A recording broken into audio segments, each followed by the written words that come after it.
Mga buntis kagitakdang mga anak karong buwana nga taga Hilutungan, Cordova, gipabakwit na sa mainland. Samtang sa Lapu-Lapu City, may pipila ka mga pamilya sa mga gagmay'ng isla ang gipabakwit na usab ngadto sa mga eskwelahan. Siluan Mirondina adunay live report. May Yes, Bob, kay parehong adunay mga gagmay'ng isla ang lungsod sa Cordova ug ang Lapu-Lapu City, parehong gisiguro sa mga LGU nga mapasidan-an ang mga residente aron makabakwit sa mas luwas nga dapit. Alas 9 ganihang buntag, gisusi sa mga taga DRRMO Cordova uban ang mga personnel sa Coast Guard ang isla sa Hilutungan. Medyo init pa ang panahon kaganiha, apan na sinati na ang kusog nga haros sa hangin ug pagdako sa dagat. Matod ni Ranju Legas, DRRMO Officer 2 sa Cordova, nga nagrekurida na sila sa mga namuyo daplin sa dagat aron sa pagdasig kanila sa pagbakwit sa mas luwas nga lugar.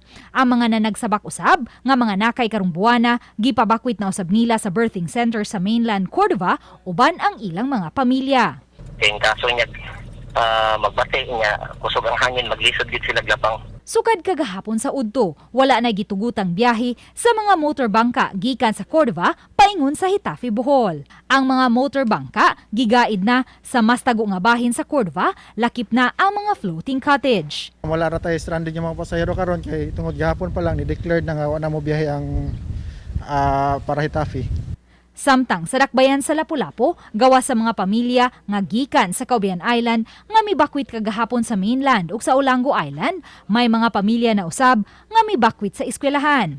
May siyam ka mga pamilya ang mipasilong karon sa Caubian Elementary School ug 16 ka mga individual ang anaa sa Sabang Elementary School. Nag-expect mi nga managhan pa ni siya as the day comes, karong gabi siguro mahangin-hangin ni managhan na, pero preparado naman ta. Wala na usay gitugutan nga biyahe sa motorbangka sa Angasil Port paingon sa Olango Island. Misakay na unta sa fast craft kini mga pasahero paingon sa Olango Island pasado alas 10 kaganihang buntag. Apan gipakanaog sila sa taga Coast Guard human malakip ang sugbo sa gipaubos sa signal number 1. Busa ingon na lang ni ana ang kadismaya ni Marites Francisco nga mupauli na unta sa Barangay Talima human ma-discharge sa hospital ang 22 anyos niyang anak. Wala may plite. Laya to pasil mamuya, wala pa may plite. Taxi ra ba yami, 400 ba yung plite. Mga pamangimi pa nyo ito, manay sapi. Among sapi, kutom lang, sakay stresikol, padong dito.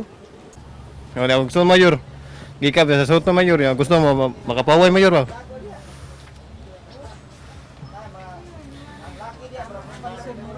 Listo ka mayor.